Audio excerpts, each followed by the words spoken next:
हाय दोस्तों, आप सभी का स्वागत है आपके अपने YouTube channel Ashoka civil IAS पे। जैसा कि हम लोगों ने पूर्व में निर्धारित किया था, बच्चों की मांग थी, इसको ध्यान में रखते हुए हम लोगों ने आज सीटेट के लिए क्लास ओपन की, सीटेट की क्लास लाई गई। आज हम लोग सीटेट का फॉर्म आप लोग देखते हैं, नोटिफिकेशन जारी हो गया है, फॉर्म भरा जा रहा है और जिसमें प्राइमरी व जूनियर दो क्रम में फॉर्म भरे जाते हैं। आप सभी लोग फॉर्म फिलअप करिए।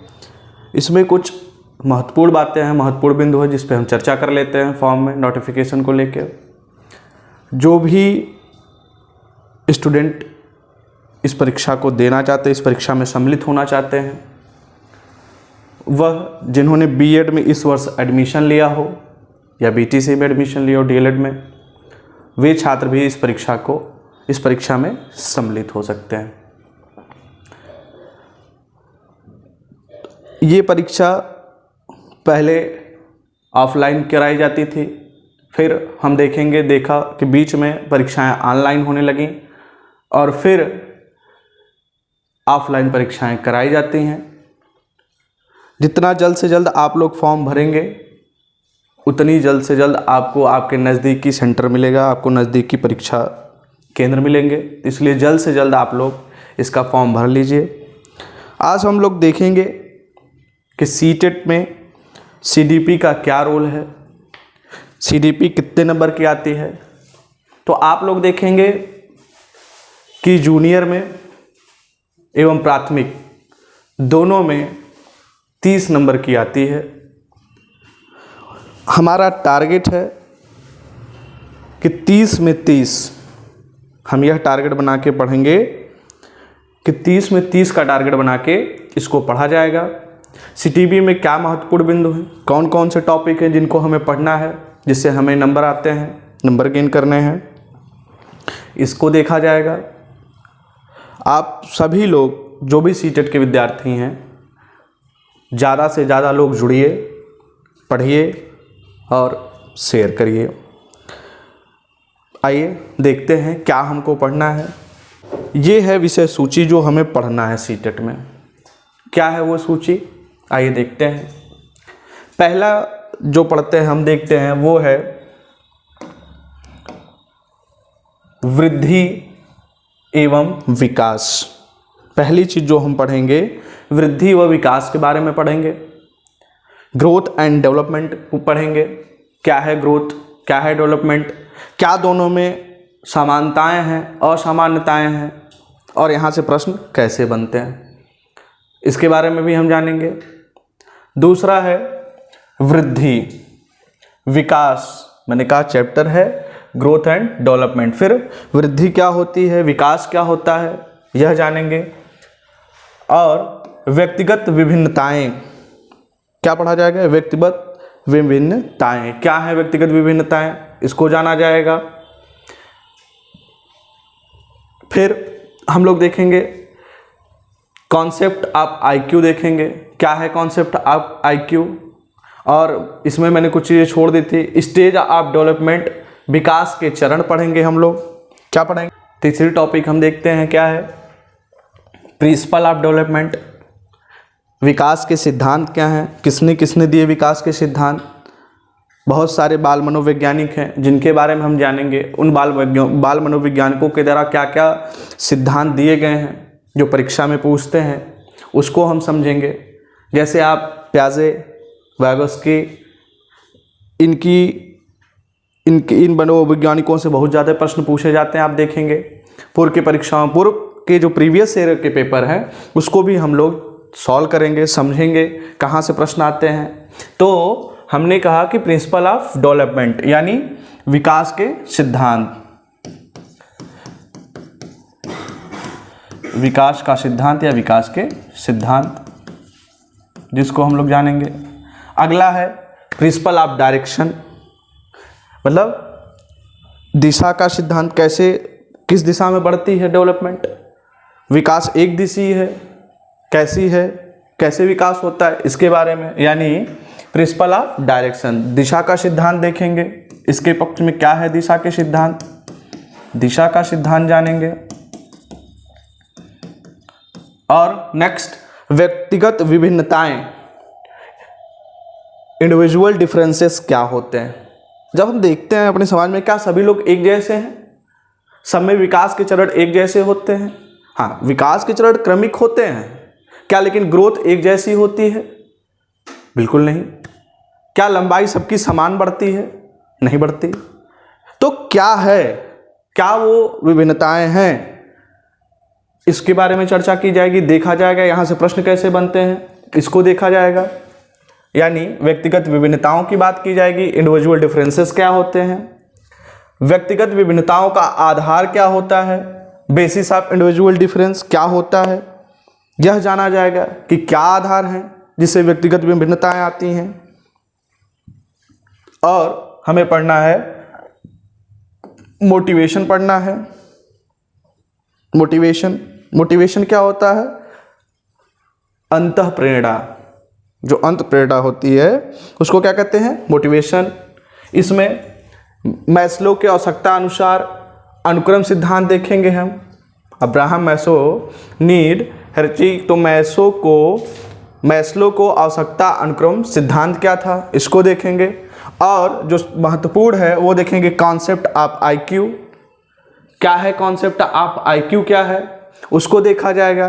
कैसे हम बुद्धिलब्धि को मापन करते हैं, क्या है बुद्धिलब्धि, क्या होता है कॉन्सेप्ट, क्या कॉन्सेप्ट है आईक्यू का, बुद्धि का।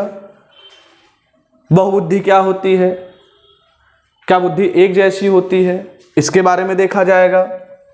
और इसके सिद्धांत क्या है यह भी जाना जाएगा।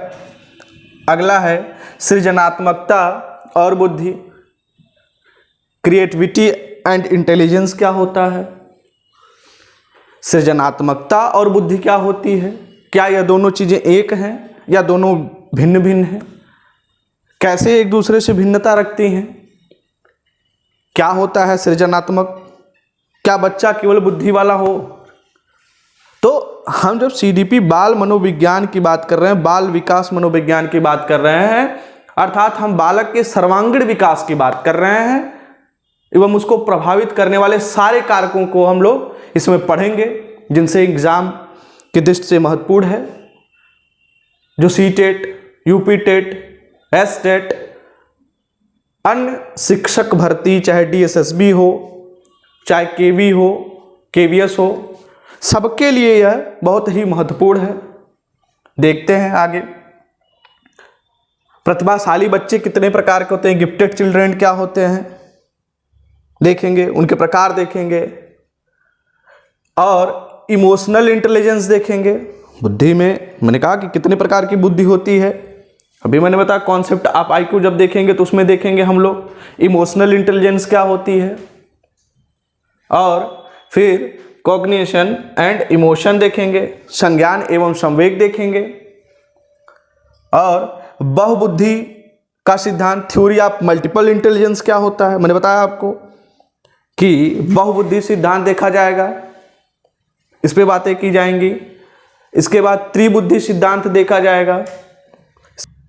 अगला देखते हैं पियाजे का संज्ञानात्मक सिद्धांत, जो बहुत ही महत्वपूर्ण है, मैंने बताया यहाँ से हर बार प्रश्न बनते हैं। ये जितने भी टॉपिक्स हैं बहुत ही महत्वपूर्ण है, यहाँ से हर बार प्रश्न आपको देखने को मिलेंगे, हर बार यहाँ से प्रश्न आपको देखने को मिलेंगे। हम लोगों का टारगेट हो और ऐसी रणनीति हो कि हम कम से कम सीडीपी में इतने मार्क्स लाएं, कोई बहुत बड़ी बात नहीं है।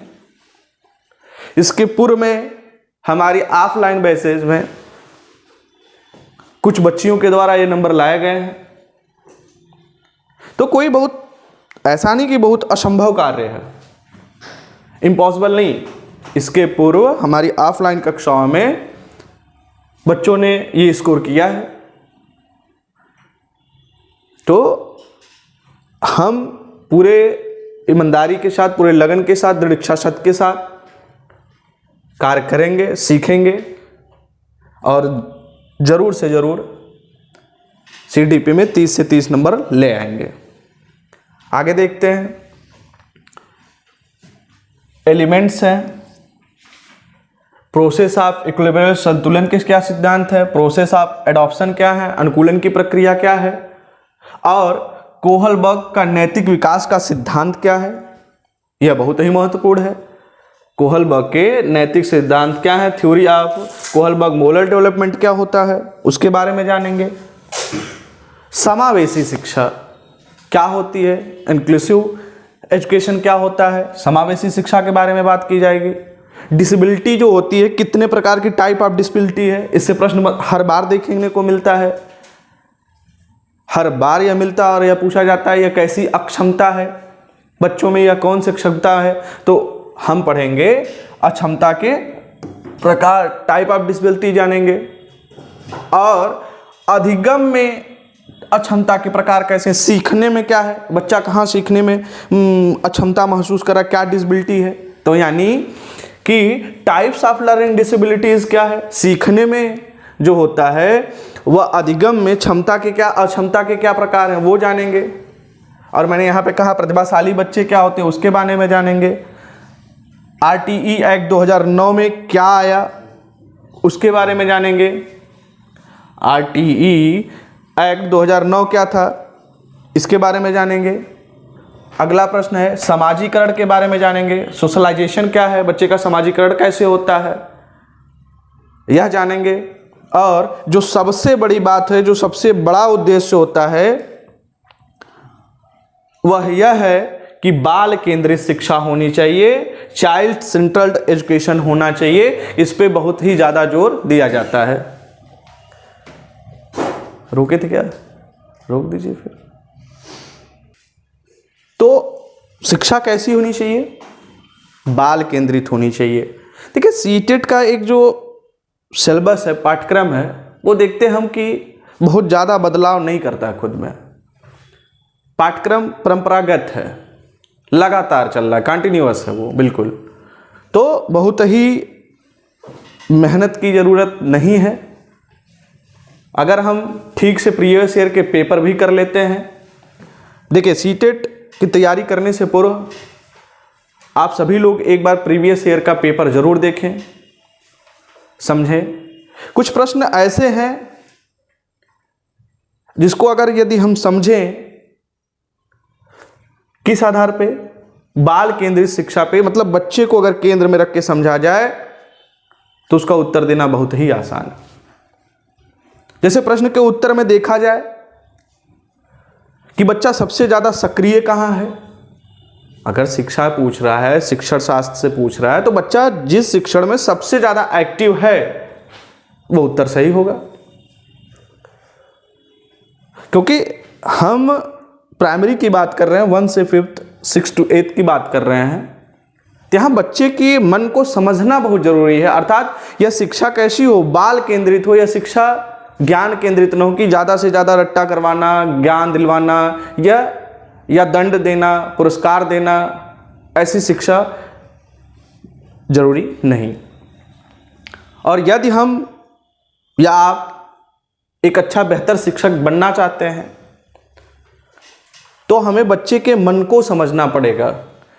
ज्ञान से ज़्यादा आपको बच्चे के मन को समझना पड़ेगा, बच्चे से इंटरेक्ट होना पड़ेगा, उनकी भावनाओं को समझना पड़ेगा।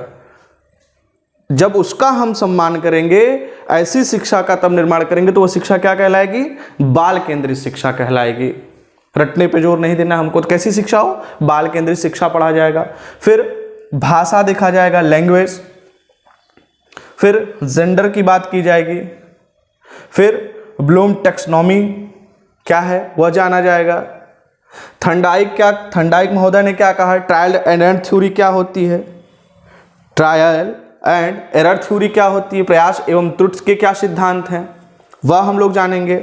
फिर नेशनल एजुकेशन पॉलिसी के बारे में पढ़ा जाएगा, क्या बदलाव देखने को मिलते हैं नई शिक्षा नीति 2020 के तहत, किसकी अध्यक्षता में लाया गया, क्या इसमें प्रमुख बदलाव हैं वह देखेंगे।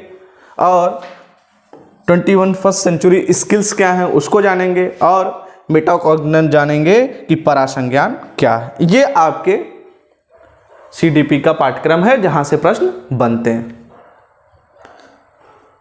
क्योंकि किसी भी विषय वस्तु को जानने से पहले उसके पाठ्यक्रम को जान लेना बहुत ही आवश्यक है। आइए शुरू करते हैं हम वृद्धि एवं विकास, ग्रोथ एवं डेवलपमेंट। हम यहाँ पे यह प्रयास करते हैं कि इंग्लिश मीडियम एवं हिंदी माध्यम के बच्चों को भी, दोनों लोगों की यह बात समझ में आए, इसलिए हमने ऐसा विषय वस्तु पाठ्यक्रम तैयार करवाया है जिससे दोनों लोगों की यह बात आसानी से समझ में आ सके। आइए देखते हैं वृद्धि एवं विकास। क्या होती है वृद्धि और विकास?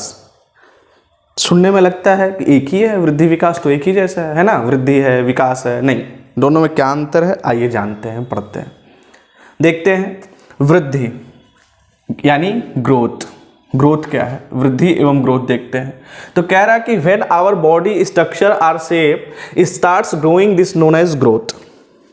क्या कह रहा है कि when our body structure or shape start growing, जब हमारे शरीर की संरचना या उसका आकार, structure or shape start growing, क्या होता है, बढ़ना शुरू होता है, उसे वृद्धि कहते हैं। उसे क्या कहते हैं, वृद्धि कहते हैं। क्या होती है वृद्धि, मैंने बताया। देखिए, जब बच्चा पैदा होता है तो कैसा होता है, उसका आकार कैसा होता है, उसका शेप कैसा होता है और उसका स्ट्रक्चर आप देखते हैं। उसमें फिर बच्चा कैसा हो जाता है, फिर कैसा होता है, फिर कैसा होता है, फिर कैसा होता है, और एक वक्त आता है ऐसा होता है। तो ये ग्रोथ है कि जब हमारे शरीर में क्या होता है, संरचना में बदलाव होना शुरू हो जाता है, आकार बढ़ना शुरू हो जाता है, तो वह क्या कहलाती है, वृद्धि कहलाती। कैसा आकार, कैसा बदलाव, तो growth is a external level. वृद्धि का स्वरूप कैसा होता है, बाहर होता है। कैसा होता है, बाह्य होता है। कह रहा है कि ग्रोथ क्या होती है, वृद्धि का स्वरूप बाह्य होता है, ग्रोथ इज एक्सटर्नल लेवल। और क्या ग्रोथ जीवन भर चलता रहता है, जीवन पर्यंत चलने वाली प्रक्रिया है? नो। क्यों नहीं? क्योंकि यदि हमारे शरीर का आकार बदलता रहे, लगातार चेंज होता रहे, कह रहा है कि वृद्धि होती रहे, तो अगर लगातार बढ़ेगा, अगर जैसे हमारी लंबाई लगातार बढ़ती रहे, ये पॉसिबल है, तो क्या हम रह पाएंगे? नहीं रह पाएंगे। तो यानी ग्रोथ क्या है, एक समय, निर्धारित समय के बाद विकास क्या होता है, ग्रोथ यानी वृद्धि क्या होती है, रुक जाती है। यह सतत चलने वाली प्रक्रिया नहीं, यह कंटिन्यूअसली नहीं होनी, यह लगातार नहीं चलती है। एक समय निर्धारण के बाद ग्रोथ क्या होती है, रुक जाती है। यानी हम देखते हैं कि growth stop after a time span, वृद्धि कुछ समय के बाद रुक जाती है। जैसे मैंने बताया आपको, लंबाई, चौड़ाई, या क्या होती है, एक निश्चित समय के बाद रुक जाती है। वृद्धि क्रम के अनुसार नहीं चलती, वृद्धि जो है क्रमिक नहीं है, क्रमिक वृद्धि जो है क्रमिक नहीं है। Growth is a not a sequentially process, कि जो ग्रोथ होती है वो क्रमिक नहीं होती। जैसे देखते हैं कि जब हमारे, जैसे एक उम्र के दो बच्चों को ले लीजिए आप, किसी एक उम्र के दो बच्चे को ले लीजिए, बच्चा 5 साल का हो, 5 साल का हो, दोनों बच्चे 5 साल के हों, तो हम देखते हैं क्या दोनों की लंबाई बराबर है, क्या दोनों की लंबाई जो है, लेंथ है, वो सेम है? तो आप देखेंगे नहीं है। दोनों की जो मोटाई है, भार है, क्या वो दोनों का भार एक सेम है? क्या भार यानी वेट सेम है? आप देखेंगे नहीं है। तो क्रमिक नहीं है। यदि क्रमिक होता तो क्या होता, सेम होता। लंबाई बढ़ती तो कभी हमारा वजन बढ़ता है। जरूरी नहीं कि दोनों एक साथ हों, दोनों एक साथ हों यह जरूरी नहीं है। जैसे अगर हमारी लंबाई बढ़ रही है तो उसी सीक्वेंस में हमारा वजन भी बढ़े, यह जरूरी नहीं। यानी कि growth is a not a sequentially process, ये पेपर में आएगा। क्या वृद्धि क्रमिक है? क्या वृद्धि एक क्रमिक प्रक्रिया है? तो उत्तर होगा नहीं, वृद्धि एक क्रमिक प्रक्रिया नहीं। अब आगे देखते हैं विकास क्या है, इसके ही सापेक्ष विकास देखते हैं। तो कह रहा है कि where there is a maturity in our mental, social, emotional और intellectual pattern, this is known as development. जब हमारे शरीर, ये तो कह रहा था शेप की बात कर रहा था, आकार की बात कर रहा था, संरचना की बात कर रहा था, यहां पे क्या कर रहा है कि जब हमारा मानसिक, सामाजिक, संवेगात्मक तथा बौद्धिक पक्षों में जब परिपक्वता आती है तो विकास कहलाता है। और यह प्रक्रिया कंटिन्यूअस है, लगातार चलती है, हुम टू टूम चलने वाली यह प्रक्रिया है, गर्भ से कब्र तक यह विकास देखने को मिलता है। यानी ग्रोथ जो है डेवलपमेंट का हिस्सा है, ग्रोथ भी डेवलपमेंट का हिस्सा है। क्यों? क्योंकि हम देखते हैं कि हमारे मानसिक, सामाजिक, संवेगात्मक तथा बौद्धिक पक्षों में परिपक्वता आती है तो इसे विकास कहते हैं। और विकास का स्वरूप कैसा होता है? इंटरनल भी होता है और एक्सटर्नल भी होता है। आंतरिक एवं बाह्य दोनों होते हैं, यहां पर आप देखेंगे। तो जब आंतरिक एवं बाह्य दोनों होते हैं तो हम क्या देखते हैं? हमने पढ़ा कि वृद्धि स्वरूप बाह्य होता है, वृद्धि का जो स्वरूप होता है बाह्य होता है, और इसका आंतरिक एवं बाह्य दोनों होते हैं। तो यानी डेवलपमेंट का पार्ट ग्रोथ है। ग्रोथ डेवलपमेंट का पार्ट होगा कि नहीं होगा? बिल्कुल होगा। Development is both at external and internal levels. अब उदाहरण में क्या कहा है? जैसे मस्तिष्क एवं भाषा ज्ञान, विकास होता है। और यह मैंने कहा कि development is a continuous process. Development continuous throughout our life, यह जीवन भर चलने वाली या जीवन पर्यंत चलने वाली प्रक्रिया है, यह एक सतत प्रक्रिया है। मैंने बताया जो हुम टू टूम चलती है, हुम टू टूम चलती है, यानी गर्भ से कब्र तक, कब्र तक चलने वाली प्रक्रिया है। ठीक है।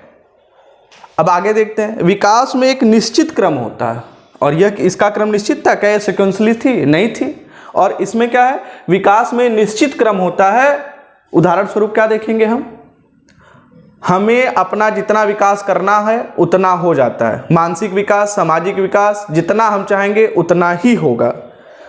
बाह्य विकास जो है वो एक समय के बाद आके रुक जाएगा। हमारे शरीर में लगातार बदलाव, चेंजेस दिखेंगे, ग्रोथ रुक जाएगी, चेंजेस होंगे, लेकिन हम किस में अपना विकास? जैसे हम क्या कहते हैं, हम बोलना तो आसानी से सीख जाते हैं, एक उम्र तक हम बोलना सीख जाते हैं, लेकिन क्या बोलना है, कहाँ बोलना है, यह हम पूरे जीवन पर्यंत सीखते हैं। तो यानी हमारा कैसा विकास नहीं रुकता है जो जीवन पर्यंत चलता है? सामाजिक, मानसिक और संवेगात्मक, या संवेगात्मक विकास भी, इमोशनल इंटेलिजेंस भी एक वक्त तक डेवलप हो जाती है, हमारी विकासशील, विकसित होती रहती है, समझ बढ़ती रहती है, संवेगात्मक समझ। लेकिन जो जीवन पर्यंत चलता है, या उसको हम जितना चाहें, जब तक चाहें डेवलप करें, वह क्या है? मानसिक विकास एवं सामाजिक विकास। यह पूरे जीवन पर्यंत आपका चलता रहता है। तो development is a sequentially process. We can develop as much as we wants. Mental development, social developments happen as per our efforts and wishes. मतलब हमारी इच्छाओं पे निर्भर है कि हम जब तक चाहें तब तक सीखें, तब तक डेवलप करें। किसका किसका? कैसा development? Mental development, social development. कह रहा है कि mental development and social developments happen as per our effort and wishes. ये हमारे प्रयासों पे है कि जितना प्रयास करेंगे, हमारी इच्छा होगी, उतना हम अपना सामाजिक और मानसिक विकास कर सकते हैं। लेकिन ग्रोथ में क्या ऐसा है? नहीं, वह एक समय के बाद रुक जाती है, और सीक्वेंसली नहीं है, सीक्वेंसली नहीं है इसमें। कि हमारा जरूरी नहीं है कि हमारा वजन भी बढ़ सकता है तो लंबाई भी बढ़े उसी सीक्वेंस में, नहीं, हो सकता है लंबाई बाद में बढ़े। यह बात समझ में आई आपको कि अब वृद्धि और विकास में क्या अंतर है, ग्रोथ क्या है और विकास क्या है। आइए आगे देखते हैं। महत्वपूर्ण इसके आयाम हैं।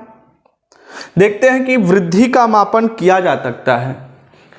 ग्रोथ कैन बी मेजर्ड, मतलब ग्रोथ को मापा जा सकता है। कैसे मापा जा सकता है? हमने कहा कैसे मापा जा सकता है? जैसे एक बच्चे का वजन बढ़ रहा है, क्या आप उसका वजन माप नहीं सकते? माप सकते हैं। तो यानी वो ग्रोथ है, डेवलपमेंट का ही पार्ट है ग्रोथ, जो एक समय के बाद रुक जाता है। तो यानी हम उसको मापा जा सकता है। Growth can be measure, we can measure our height या वेट, हम माप सकते हैं।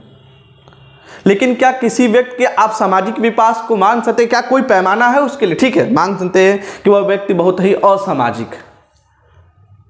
क्या कोई उसके लिए पैमाना है? कोई निर्धारित पैमाना है? नहीं है। लेकिन इसके लिए एक फिजिकल क्वांटिटी है, एक भौतिक राशि है जिसमें हम ग्रोथ को मापा जा सकता है। यानी ग्रोथ कैन बी मेजर्ड, मापा जा सकता है। वृद्धि को हम मापन कर सकते हैं। लेकिन यही हम देखते हैं कि विकास को हम सीधे सीधे मापन नहीं कर सकते। क्यों नहीं कर सकते? Development can not be measure directly, यानी प्रत्यक्ष रूप से सीधे सीधे हम विकास का मापन नहीं कर सकते। जैसे मैंने आपको बताया, सामाजिक विकास, नैतिक विकास यानी मोरल डेवलपमेंट, सोशल डेवलपमेंट, इसको हम सीधे सीधे नहीं माप सकते। हम केवल मानसिक विकास का मापन कर सकते हैं, आईक्यू लेवल। केवल बुद्धि लब्ध को विकास में केवल जो एक विकास है जिसको हम माप सकते हैं वह मानसिक विकास है। आप देखते हैं मानसिक विकास को हम नाप सकते हैं, आईक्यू लेवल को हम माप सकते हैं। बाकी नैतिक विकास को, सामाजिक विकास को हम नहीं माप सकते। दूसरी चीज जो महत्वपूर्ण है, यह समझ में आ गई आपको कि growth can be measured, we can measured our height and weight, shape. Development can not be measured directly, our social and moral development can not be measured, how ever the mental development. ठीक है, good. दूसरा देखते हैं, वृद्धि केवल परिमाणात्मक होती है। Growth is only quantitative, but development is both, विकास दोनों होता है। परिमाणात्मक और गुणात्मक परिवर्तन दोनों देखने को मिलते हैं, लेकिन वृद्धि में केवल परिणात्मक चेंज या बदलाव हम महसूस करते हैं। और इसमें क्या है, दोनों यही से हम समझ, क्योंकि यह बा है, परिमाणात्मक बा, और यह इंटरनल और एक्सटर्नल दोनों की बात कर रहा है। Development is both quantitative and qualitative की भी बात करता है, गुणात्मक की भी बात करता है। देखिए, वृद्धि होने से विकास हो भी सकता है, विकास नहीं भी हो सकता है। यह बहुत ही महत्वपूर्ण है कि वृद्धि होने से विकास हो सकता है और नहीं भी हो सकता है। उदाहरण, जब कोई आदमी मोटा होता जा रहा है तो उसकी वृद्धि तो हो रही है। मैंने कहा वृद्धि क्या है? एक्सटर्नल है, बाह्य है। शरीर के आकार में, संरचना में बदलाव, तो बदलाव तो हो रहा है। आइए देखते हैं, हमने कहा वृद्धि विकास हो भी सकता है और वृद्धि विकास का भाग नहीं भी हो सकती। तो मैंने यहाँ पे ऐसे उदाहरण आपको दिए हैं जो समझने में आपको बहुत ही आसानी हो। ऐसा नहीं कि हम बहुत स्पीड फास्ट भी कर सकते हैं, लेकिन हम चाहते हैं कि सारे बच्चों को एक बार पढ़ें, मेहनत से पढ़े और समझ में बात आए। इसलिए हमने अपनी जो गति है, पढ़ाने की गति, उसको हमने बहुत ही धीरे की है। जिस दिन महामैराथन की क्लास होगी उसमें थोड़ा सा तेज होगी, और महामैराथन की क्लास भी रखा जाएगा। प्रीवियस ईयर्स के क्वेश्चन पेपर भी रखे जाएंगे। जैसे जैसे टॉपिक हमारी ख़त्म होगी वैसे वैसे हम रोज़ 30 क्वेश्चन के साथ, रोज़ 30 क्वेश्चन के साथ आपसे मिलेंगे और उस पर, उन प्रश्नों पे चर्चा की जाएगी। प्रश्न कैसे सॉल्व करते हैं उसको देखा जाएगा। और परीक्षा आते आते हम लोग कम से कम 400 से 500 से क्वेश्चन ज़्यादा कर लेंगे, नंबर ऑफ क्वेश्चन ज़्यादा से ज़्यादा कर लेंगे, ताकि परीक्षा के टाइम हमें कॉन्फिडेंस हमारे अंदर डेवलप हो जाए, बिल्ड कर जाए, ताकि हमें परेशानियों का सामना ना करना पड़े परीक्षा हाल में। आइए देखते हैं। तो मैंने कहा जब कोई आदमी मोटा हो रहा है तो ज़रूरी नहीं कि वो विकास हो रहा हो, ग्रोथ तो हो रहा है, ग्रोथ होगा, ग्रोथ का हिस्सा है, जरूरी नहीं कि उसका क्रियात्मक विकास भी बढ़े।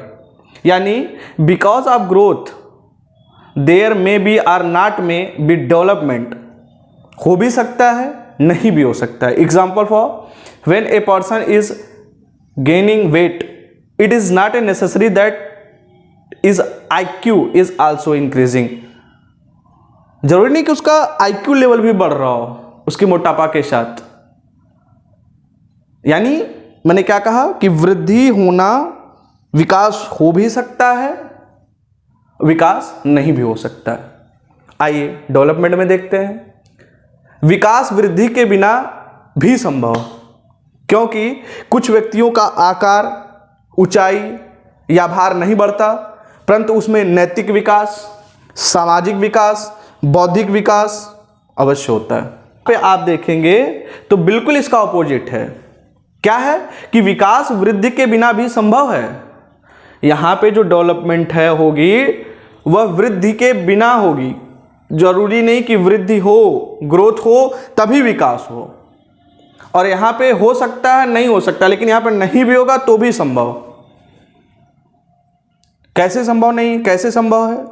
जरूरी नहीं कि जो व्यक्ति देखते हैं शारीरिक रूप से छोटा हो, उसका आकार ना बढ़ा हो, लंबाई छोटी हो, वह बहुत अधिक मोटा ना हो, दुबला पतला हो, या बहुत अधिक मोटा हो, बहुत लंबा हो ना हो, तो उससे फर्क नहीं पड़ता कि उसकी नैतिक विकास में, सामाजिक विकास में या बौद्धिक विकास में।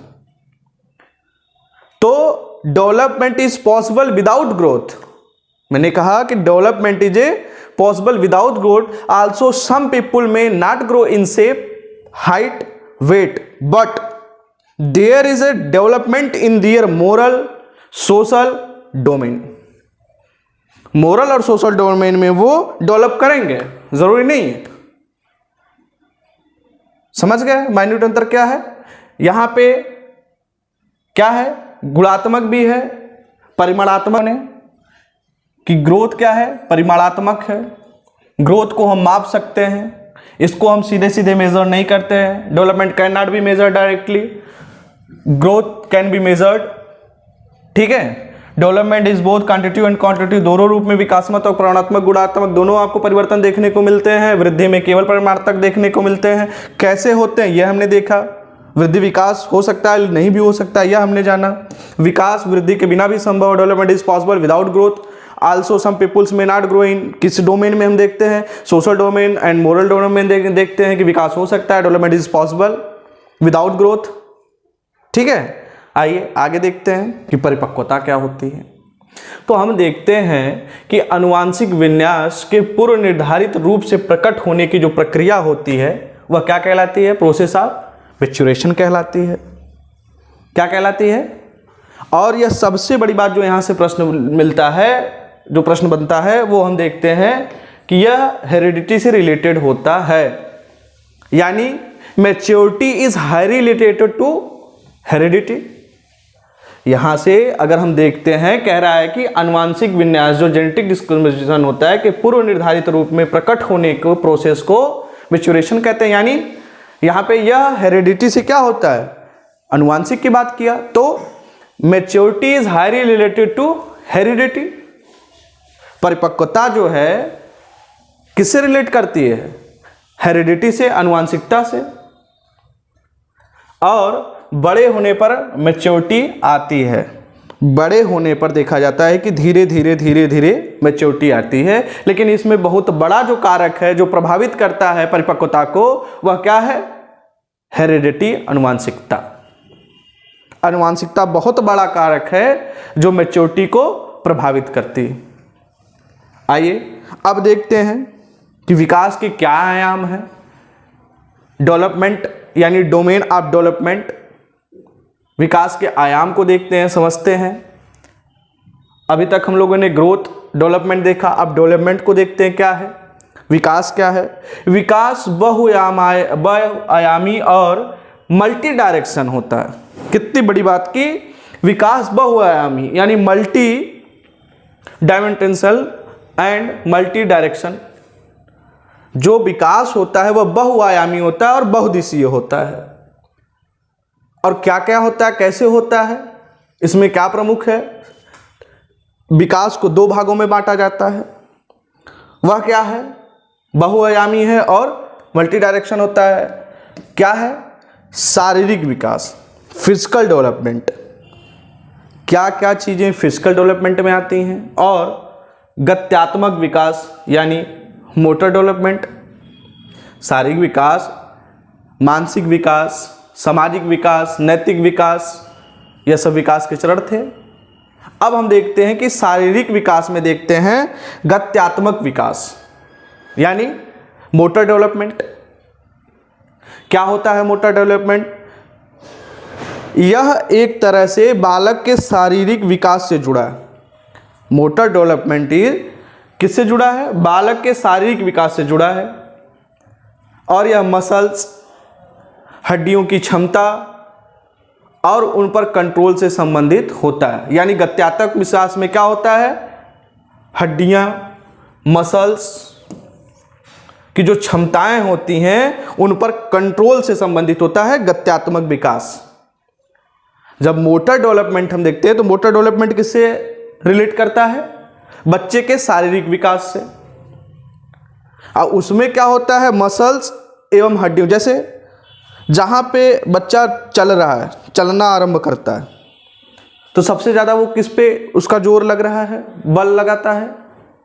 तो आप देखेंगे चल रहा है, दौड़ रहा है, कूद रहा है, तो उसको मसल और हड्डियों का प्रयोग हो रहा है कि नहीं, ज़्यादा से ज़्यादा प्रयोग कर रहा है ना, उस पर उसका कंट्रोल, कैसे वो कंट्रोल करता है, यही मोटर डेवलपमेंट होता है, गत्यात्मक विकास होता है। अब आते हैं क्या होता है गत्यात्मक विकास में। बालकों के चलने, दौड़ने, कूदने, भोजन करने आदि विषय को शामिल किया गया है।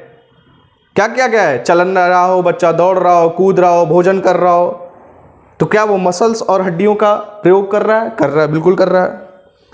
तो वो क्या कहलाएगा? Motor development. अब इसको हम लोग दो भागों में बांटते हैं, गत्यात्मक विकास को। गत्यात्मक विकास को दो भागों में बांटा गया, जिसको fine motor skill and grass motor skill.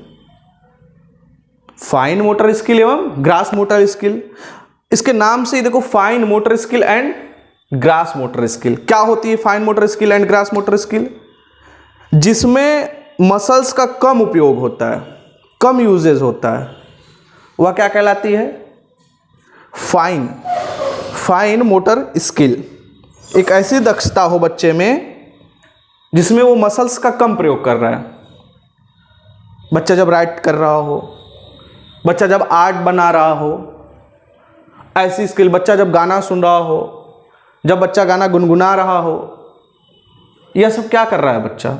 यह सब फाइन मोटर स्किल्स हैं। यह बच्चे में कैसा विकास है? पहले तो ठीक है, यह विकास कैसा है? शारीरिक विकास है। शारीरिक विकास में कैसा विकास है? मोटर डेवलपमेंट कर रहा है वो। मोटर डेवलपमेंट में फाइन मोटर्स। पूछता है कि जब बच्चा गाना गा रहा हो या बच्चा आर्ट बना रहा हो, तो ये कौन सी स्किल है उसकी, कैसा शारीरिक विकास है? तो कैसा है वो? Fine motor skill. कैसा होगा? Fine motor skill. आइए अगला देखते हैं, ग्रास मोटर स्किल्स क्या होते हैं? Cutting, breaking chapatis.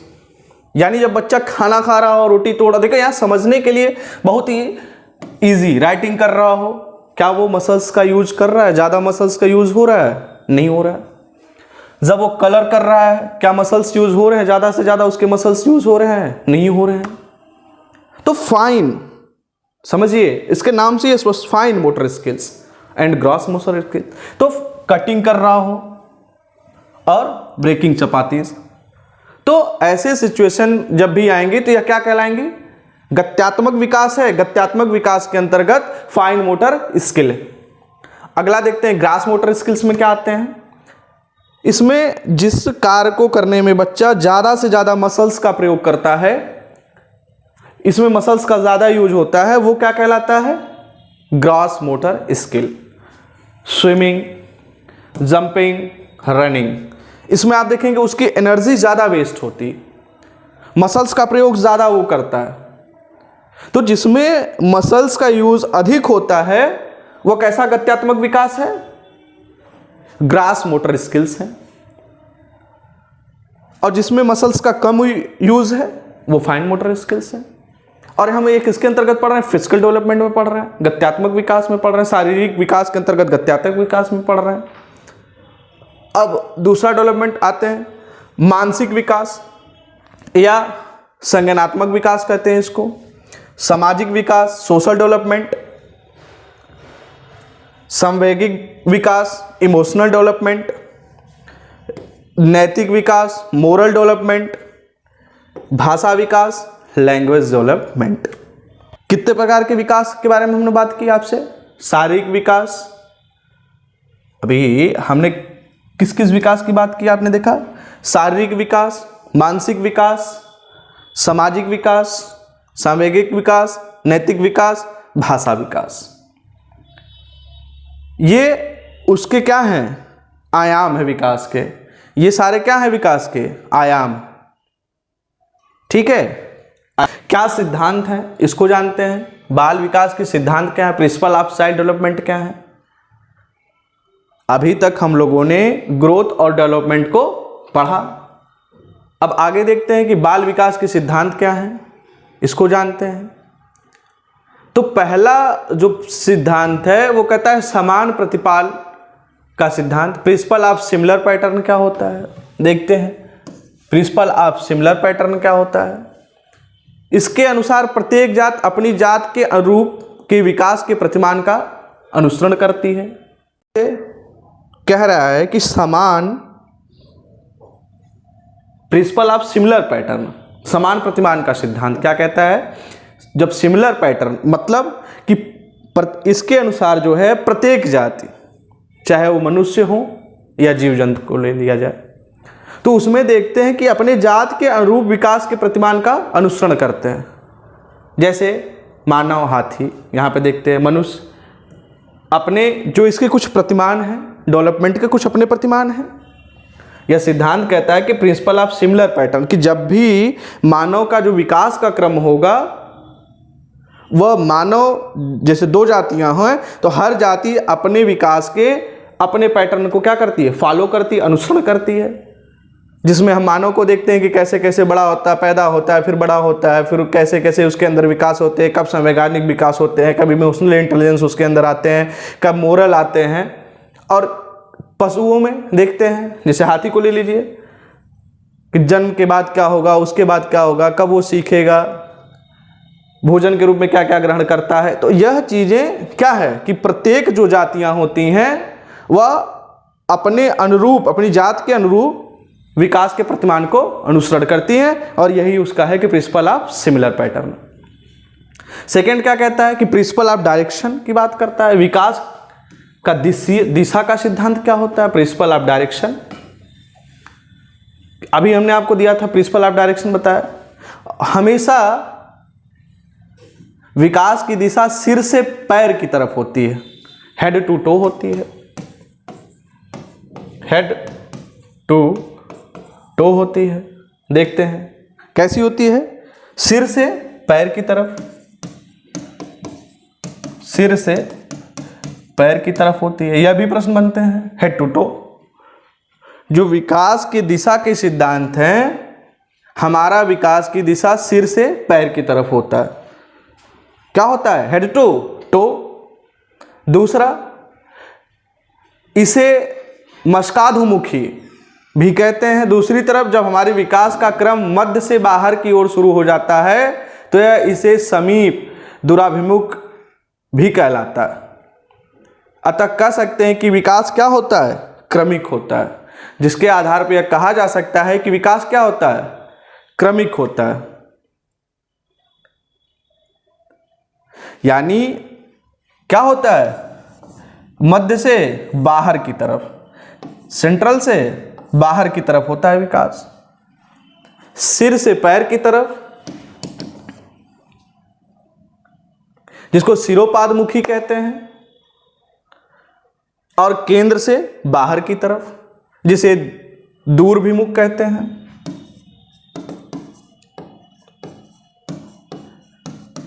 जिसे दूरभिमुख कहते हैं, इसको सिरोपादमुखी कहते हैं।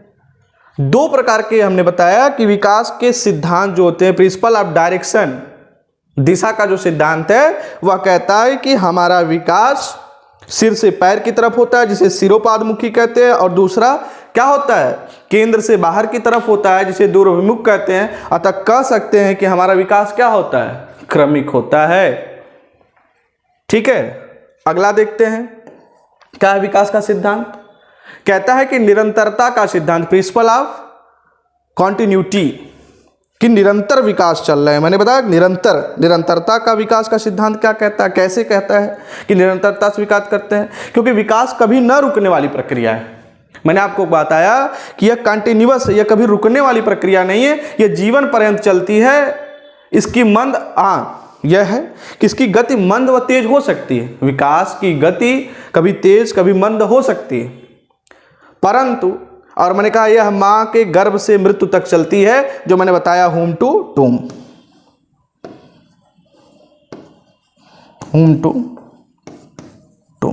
यानी गर्भ से कब्र तक, जिसके बारे में हम लोगों ने बताया आगे कि विकास क्या है। विकास का जो निरंतरता का सिद्धांत है वह कहता है कि विकास कभी न रुकने वाला, यह मां के गर्भ से शुरू होता है और मृत्यु तक चलता रहता है, और यह जीवन पर्यंत चलने वाली एक प्रक्रिया है। तो हम लोगों ने क्या देखा, तीन प्रकार के देखे।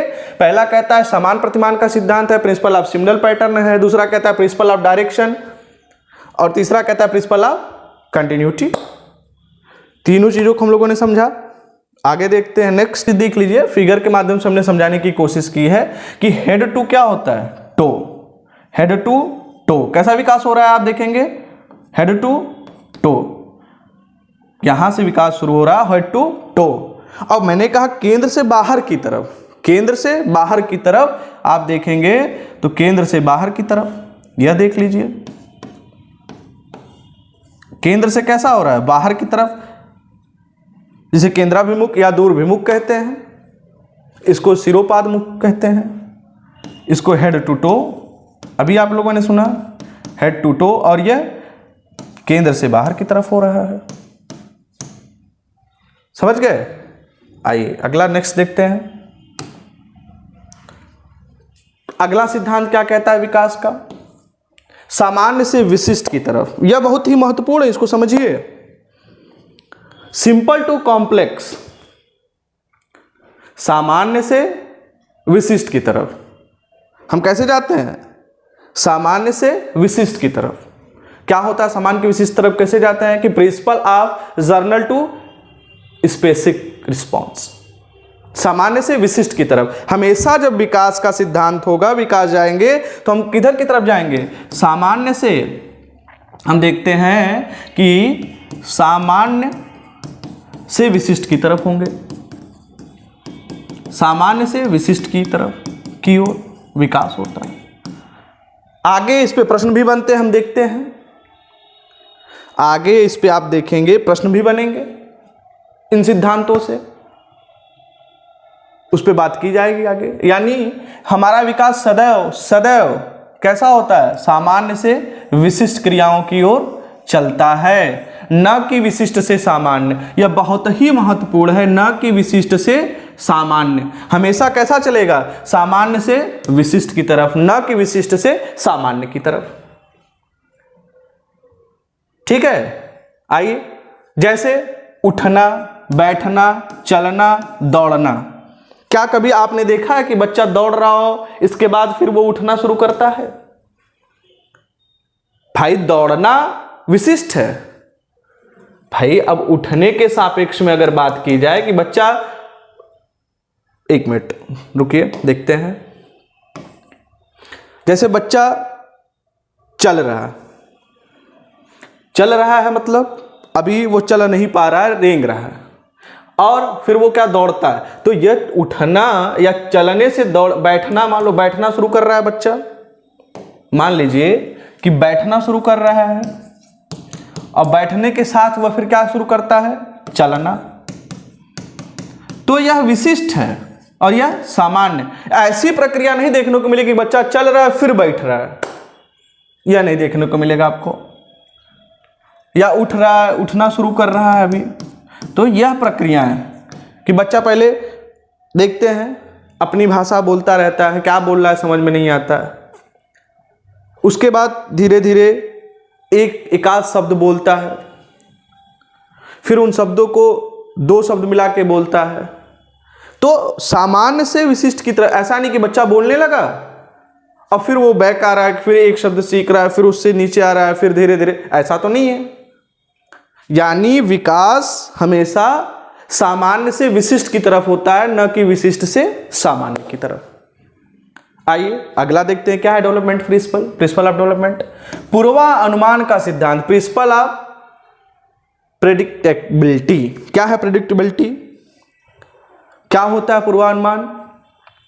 विकास पूर्वानुमान होता है क्योंकि हम पहले ही अनुमान लगा सकते हैं कि विकास किस दिशा में ज्यादा होता है। यानी क्या है कि हम विकास को लेके पूर्वानुमान लगा सकते हैं कि प्रिंसिपल ऑफ प्रेडिक्टेबिलिटी की बात जो कहता है, प्रेडिक्टेबिलिटी, कि हम कर सकते हैं, प्रेडिक्ट कर सकते हैं कि बच्चे का विकास किस क्षेत्र में ज्यादा होगा, विकास किस दिशा में ज्यादा होगा। यह पूर्वानुमान है, पूर्वानुमान लगाया जा सकता है। ठीक है, आइए अगला देखते हैं। एकीकरण का सिद्धांत क्या है? प्रिंसिपल ऑफ यूनिटरी प्रोसेस क्या होता है?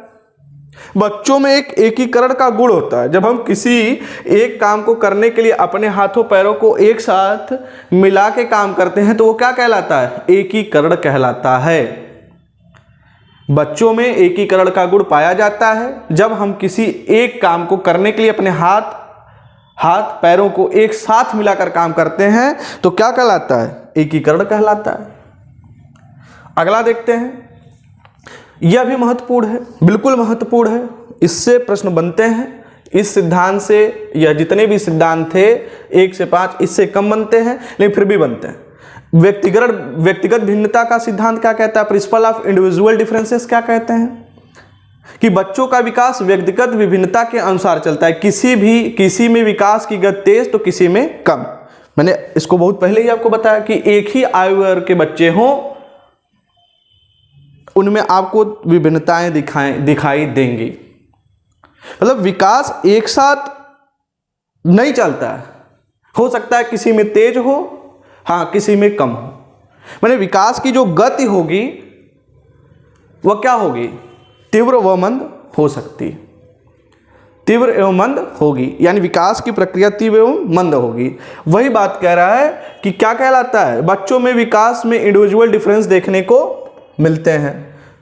भाई बिल्कुल मिलेंगे, इंडिविजुअल जो देखने को मिलेगा, व्यक्तिगत विभिन्नताएं आपको देखने को मिलेंगी बच्चों में। किसी बच्चे में बहुत जल्दी वो बोलने लगेगा, किसी बच्चा थोड़ी से लेट बोलना शुरू करेगा, और इसके लिए जो सबसे ज़्यादा डिपेंड करता है बच्चे की कि individual differences heredity and environment की पारस्परिकता पर डिपेंड करता है। इन्हीं दोनों की वजह से इंडिविजुअल डिफरेंसेस आते हैं। अब इंडिविजुअल डिफरेंसेस के कारक क्या होते हैं वो देखेंगे आप। तो आनुवंशिकता और पर्यावरण, इन्वायरमेंट, ये दोनों प्रभावित करते हैं व्यक्तिगत भिन्नताओं की। कैसे प्रभावित करते हैं? जैसे एक समाज में एक बच्चा आदिवासी समाज से आता है, एक बच्चा वेल कल्चर्ड समाज से आता है, तो दोनों में आप व्यक्तिगत भिन्नताएं आसानी से देख सकते हैं, वो दिखेगा। एक बच्चे का पोषाहार उसको समय पे मिल रहा है, सारे पोषण मिल रहे हैं। एक बच्चा एक गरीब तबके से आता है जिसको पोषाहार की व्यवस्था नहीं है। उन दोनों में आपको इंडिविजुअल डिफरेंसेस दिखेंगे, जो हमारे भारत में बहुत ही ज़्यादा देखा जा सकता है। इंडिविजुअल डिफरेंसेस, उनकी सोच, उनकी समझ। तो तो विकास पूरी तरीके से प्रभावित होता है किससे? हेरिडिटी और इन्वायरमेंट से। हेरिडिटी से कैसे होता है? जिस बच्चे के माता पिता अच्छे होंगे पढ़ने में, तो कहीं ना कहीं वो गुण उसके बच्चे में अपने माता पिता से अर्जित करता है। हेरिडिटी से भी, आनुवंशिकता से भी उसके अंदर वो गुण आते हैं। तो वो अन्य बच्चों की अपेक्षा थोड़ा सा हो सकता है, जरूर थोड़ा सा उसके अंदर कुछ ना कुछ कॉमन डिफरेंसेस रहेंगी। और जो, इसीलिए मैं कह रहा हूं कि जो सबसे ज्यादा प्रभावित करती है व्यक्तिगत भिन्नता को वह क्या है? इन्वायरमेंट और हेरिडिटी। आनुवंशिकता एवं क्या होता है? आनुवंशिकता एवं आपके पर्यावरण, दोनों बहुत ही प्रभावी कारक हैं। हमारी इंटेलिजेंस, मोटिवेशन, इंटरेस्ट ईटीसी अलग अलग होती है। हर बच्चे में अपनी एक अलग बुद्धिमत्ता है, उसकी एक अलग इंटेलिजेंस है। मोटिवेशन अलग हो सकती है उसकी, इंटरेस्ट अलग हो सकते हैं। हो सकता है किसी बच्चे को क्रिकेट खेलना बहुत अच्छा पसंद हो, दूसरे को गाना गाना बहुत अच्छा पसंद हो। तो इसके लिए भी हमारा समाज यानी हमारा पर्यावरण जहां बच्चा रह रहा है वो उससे बहुत जल्दी एक्वायर करता है। बच्चा बहुत जल्दी एक्वायर करता है, अपने समाज से सीखता है। तो उसके यह भी कारक हैं विभिन्नताओं के। उसका इंटरेस्ट अलग हो सकता है, उसकी हॉबी अलग हो सकती है, उसके मोटिवेशन अलग हो सकते हैं, उसकी इंटेलिजेंस अलग हो सकती है। ये है सिद्धांत किसके? विकास के सिद्धांत। आगे देखते हैं।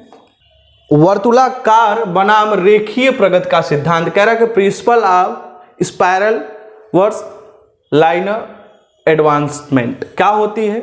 विकास कभी भी रेखीय नहीं होता है, मतलब वो कभी भी सीधी रेखा में नहीं चलता है। यानी कह रहा है कि जो डेवलपमेंट होता है वह एक सीधी रेखा में नहीं होता है, बल्कि उसकी गति धीमी हो तो कभी तेज होती। मतलब एक रेखीय नहीं था, एक समान नहीं होता है, एक समान नहीं होता है।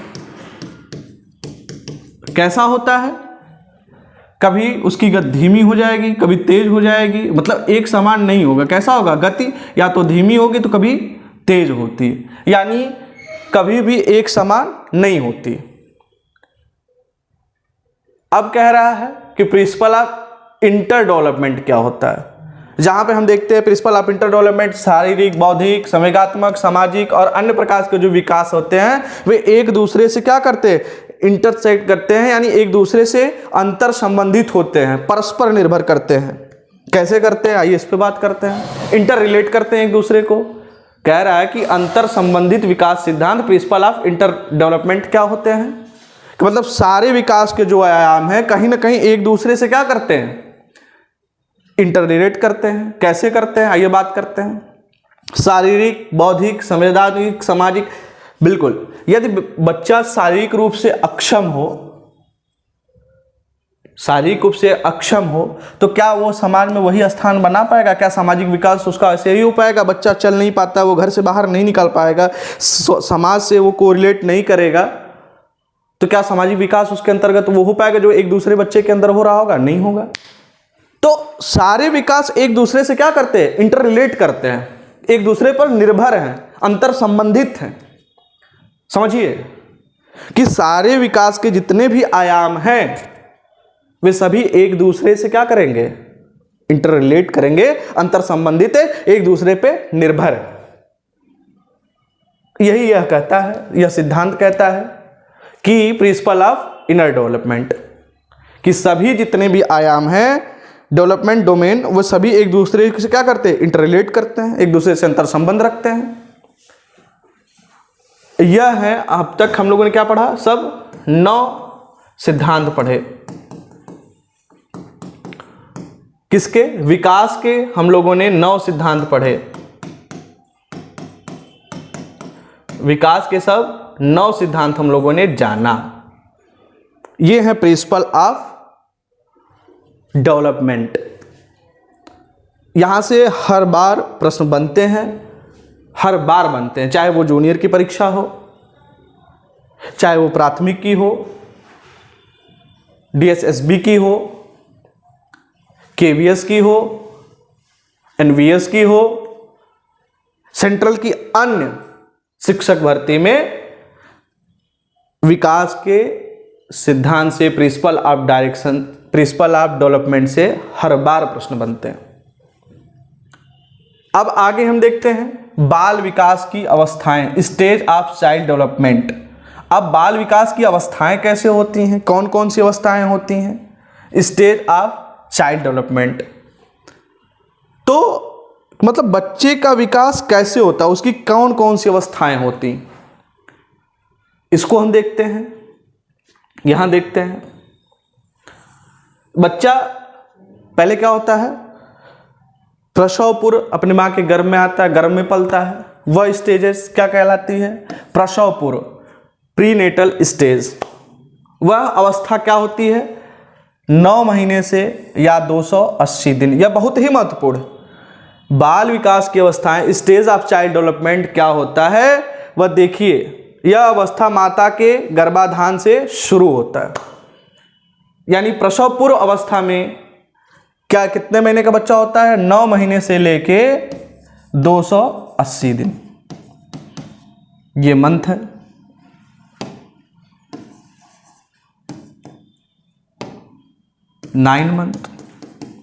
नाइन मंथ से लेके 280 दिन को क्या कहते हैं, प्रसव पूर्व। और यह माता के गर्भाधान से यानी गर्भ धारण करने के ही दिन से आरंभ हो जाती है। पहली अवस्था कितने भागों में बांटा गया। दूसरी अवस्था शैशवावस्था, इन्फेंसी स्टेज क्या कहलाता है, जन्म से 2 वर्ष का जो बच्चा होगा, बच्चे का जन्म हो जाने के बाद प्रसव उपरांत 2 वर्ष, जन्म से 2 वर्ष यानी 1 डे से, 1 दिन से। अब इसको तो 280 मान ही सकते हैं, 1 डे से कितने वर्ष तक, 2 वर्ष तक, या इसको 0 कहें। 2 वर्ष तक के बच्चे की उम्र जो होती है वह क्या होती है, शैशवावस्था में होता है। इस अवस्था में शिशु के क्या कार्य होते, कैसे क्रियाकलाप होते हैं, इस स्टेज में बच्चे की क्या विकास की अवस्थाएं हैं। तो देखते हैं इस अवस्था में शिशु पूर्ण रूप से किस पे निर्भर रहता है, यानी ये उसके निर्भरता का काल होता है बच्चे का पूरी रूप से। जो 2 वर्ष का बच्चा होता है वह पूरी तरह से किस पे निर्भर होता है, किस पे डिपेंडेबल होता है, अपने माता पिता पे। पूरी तरीके से शिशु अपने माता पिता पे निर्भर होगा। आप देखते होंगे 2 साल का बच्चा होता है, उसका व्यवहार मूल प्रवृत्तियों पर आधारित होता है। कैसा होता है, यानी उसका जो बिहेवियर होगा वो क्या होगा, मूल प्रवृत्तियों पर आधारित होगा। और इसमें आप देखेंगे कि सबसे तेज विकास होता है, सबसे तेज शारीरिक मानसिक अधिगम की अवस्था होती है। यह अवस्था शैशवा अवस्था जो होती है वह बच्चे के लिए सबसे तेज शारीरिक मानसिक अधिगम की अवस्था होती है। सबसे तेज शारीरिक विकास जो देखने को मिलता है वह शैशवा अवस्था में देखने को मिलता है, यानी 0 से 2 वर्ष के बच्चों में सबसे तेज शारीरिक विकास देखने को मिलता है। मैंने बताया निर्भरता का काल होता है। और यहाँ पे जो अभाव होता है वह क्या होता है, मोरलिटी का, नैतिकता का। बच्चे को नैतिकता का बोध कैसे होगा भाई, 0 से 2 वर्ष 2 साल के बच्चे को आपने देखा उसको नैतिकता अनैतिकता पता है, नहीं होता है। यानी जो अभाव होता है वो किसकी देखेंगे आप, मोरलिटी का यहाँ पे अभाव होता है। और क्या होता है आइए देखते हैं। इसके बाद हम देखेंगे, यानी हमने क्या पढ़ा, प्रसव पूर्व अवस्था, शैशवा अवस्था। प्रसव पूर्व अवस्था कैसी थी, 9 मंथ यानी 280 दिन, गर्भ में ही शुरू हो जाती है, गर्भाधान के से शुरू हो जाती है। दूसरी हम लोगों ने पढ़ा शैशवा अवस्था, 2 वर्ष तक के बच्चों के बारे में पढ़ा। क्या होता है इसमें, ये जाना पूरा निर्भरता का काल होता है, बच्चा माता पिता पर निर्भर होता है। दूसरी चीज हम लोगों ने जो जाना वो ये था कि ये सबसे तेज होता है, इसमें डेवलपमेंट होता है, शारीरिक डेवलपमेंट, फिजिकल डेवलपमेंट सबसे तेज होता है। और जो अभाव होता है वो किसका अभाव होता है, मोरलिटी का। स्वाभाविक सी बात है, बच्चे में नैतिकता क्या होगी, 2 वर्ष के बच्चे में क्या नैतिकता का बोध होगा। तीसरा पूर्व बाल अवस्था, जिसको हम कहते हैं अर्ली चाइल्डहुड स्टेज। इसको किस में बांटा गया है, 2 से 6 वर्ष, यानी यह एज होती है 2 से 6 वर्ष को बांटा गया है। और यहां पे देखिए बच्चे को 2 से 6 वर्ष का बच्चा है ना, इसमें बच्चा क्या करता है, सबसे ज्यादा नकल करता है, अनुकरण करता है, सबसे ज्यादा वो सीखता है। बच्चा सबसे ज़्यादा क्या करता है, देखेंगे 2 से 6 वर्ष का बच्चा, तो आप जैसा कहेंगे, जैसा आप करेंगे उसके सामने, वैसे ही बच्चा क्या करता है, उसका नकल करता है, अनुकरण करता है। और बच्चे को इस उम्र में क्यूरियोसिटी ज़्यादा होती है, यह काल जिज्ञासु काल कहलाता है। इस अवस्था में बच्चे को जिज्ञासा ज़्यादा होती है सीखने के लिए, मतलब जिज्ञासा काल। इस अवस्था को जो प्रमुख है टॉय एज कहते हैं। यहां से प्रश्न बनते हैं कि कौन सी अवस्था को टॉय एज कहा जाता है। जो टॉय एज होती है वह क्या होती है, पूर्व बाल्यावस्था, अर्ली चाइल्डहुड। वह आयु क्या होती है, 2 से 6 वर्ष। टॉय एज होती है, खिलौनों की उम्र होती है। यहां पे देखेंगे भाषा अर्जन के लिए संवेदनशील चरण होता है, ये बहुत सेंसिटिव पीरियड होता है बच्चे के भाषा अर्जन के लिए। बच्चा जो सुनता है उसको बोध नहीं होता। बच्चे के सामने आप गलत शब्दों का इस्तेमाल करेंगे, बच्चा वो सीखता है, मतलब बहुत सेंसिटिव पीरियड होता है बच्चे का। यह बहुत ही सेंसिटिव पूर्व हो, यानी जो अवस्था होती है, यानी अर्ली चाइल्डहुड स्टेज जो होता है, यह बहुत ही सेंसिटिव पीरियड होता है। किसके लिए, भाषा अर्जन के लिए। भाषा अर्जन के लिए बहुत ही सेंसिटिव पीरियड है। इस अवस्था में बच्चा कल्पनाशीलता वाले गेम्स में एक्टिव रूप में भाग लेता है। इसमें सबसे ज़्यादा बच्चा एक्टिव कब रहता है, कल्पनाशीलता वाले गेम में। जो कल्पनाशीलता होती है उस गेम में बच्चा सबसे ज़्यादा एक्टिव रहता है। जैसे आप देखते हैं गुड्डे गुड़ियों का खेल, उसमें बच्चा कल्पना करता है, ये दुल्हा है, ये दुल्हन है, ये है, वो है। तो कल्पनाशीलता वाले गेम में बच्चा सबसे ज़्यादा क्या रहता है, एक्टिव रहता है। वो खुद का संसार रचता है, जो देखता है सीखता है, उसे खुद का संसार वो रचता है यहाँ पे। तो सबसे ज़्यादा एक्टिव रहता है वो कल्पनाशीलता वाले गेम में। अगली स्टेज को देखते हैं, उत्तर बाल्यावस्था या बाल्यावस्था, लेटर चाइल्डहुड, जो कहाँ से कितने उम्र में, 6 से 12। देखिए अब बच्चा थोड़ा सा बड़ा हो जाता है, 6 से 12 का होता है। 2 से 6 अर्ली चाइल्डहुड, 6 से 12 चाइल्डहुड या लेटर चाइल्डहुड। ठीक है, प्रसव पूर्व अवस्था जो होती है वह 2 से, क्या आपने देखा, 280 दिन या 9 मंथ। अर्ली चाइल्डहुड ये था, इसके पूर्व हम लोगों ने क्या देखा, पूर्व बाल अवस्था देखा था। ठीक है, आइए देखते हैं, आगे बात करते हैं क्या क्या होता है। इसमें बच्चे का तार्किक चिंतन यानी लॉजिकल थिंकिंग की अवस्था भी कहा जाता है इसको। ऐसी अवस्था को लॉजिकल, बच्चा अब तर्क देना शुरू करता है, उसके अंदर तर्क की क्षमताएं जनरेट होने लगती हैं, उत्पन्न होने लगती हैं। दूसरा जो प्रमुख है आरंभिक स्कूल एज कहते हैं। अब बच्चा स्कूल को लेके उसके पास जाना शुरू करता है, इस एज में देखेंगे आप धीरे धीरे, तो आरंभिक स्कूल एज होता है। और इसे गंदी अवस्था भी कहा जाता है। स्फूर्ति की अवस्था स्मार्ट एज कहा जाता है। इसमें स्फूर्ति की अवस्था होती है, बहुत ज़्यादा बच्चे के अंदर एनर्जी होती है, इसलिए इसे स्मार्ट एज भी कहा जाता है। खेलों की अवस्था गेम्स स्टेज भी कहा जाता है। यहाँ बच्चा सबसे ज़्यादा खेलना पसंद करता है, गेम स्टेज भी होता है। इस अवस्था में स्टोरेज, बच्चे की संग्रहण करने की प्रकृति विकसित होने लगती है, इसलिए इसे संग्रहण भी कहते हैं। इसे सबसे महत्वपूर्ण जो है वो यही है, इंपॉर्टेंट है, जिसे टोली एज कहा जाता है। गैंग, बच्चा अब क्या रहने लगता है, गैंग में रहने लगता है। बच्चा अब देखेंगे तो गैंग में रहने लगता है, समूह में रहने लगता है। बच्चे की दोस्ती हो जाती है ना, अब समूह में रहना पसंद करता है। अब उसको क्रिकेट खेलना, अकेले क्रिकेट खेल पाएगा, यह समूह वाली अवस्था हो जाती है, गैंग हो जाती है, बच्चे की गैंग की अवस्था हो जाती है। समझ गया। इसे जीवन का अनोखा काल कहते हैं। यह बच्चे के लिए सबसे इंपॉर्टेंट है, यूनिक पीरियड है। यह उसकी लाइफ का यूनिक पीरियड होता है, एक अनोखा काल होता है, अनोखा काल होता है। आप देखेंगे स्मार्ट एज होती है, मैंने बताया स्मार्ट एज है। आरंभिक स्कूल है, आरंभिक स्कूल एज होती है, वह स्कूल एज होती है, स्कूल एज होती है। लॉजिकल थिंकिंग यहाँ पे डेवलप हो जाती है बच्चे के अंदर। आप देखेंगे कि वो लॉजिक देने लगता है, किसी कथन के पीछे या तर्क देने लगता है। यह लॉजिकल थिंकिंग उसके अंदर क्या होती है, डेवलप होने लगती है। आप देखेंगे तो स्मार्ट एज, प्री स्कूलिंग शुरू हो जाती है, गैंग समूह, गैंग में रहने लगता है। और क्या करता है बच्चा, आप देखेंगे उसके लिए अनोखा काल होता है।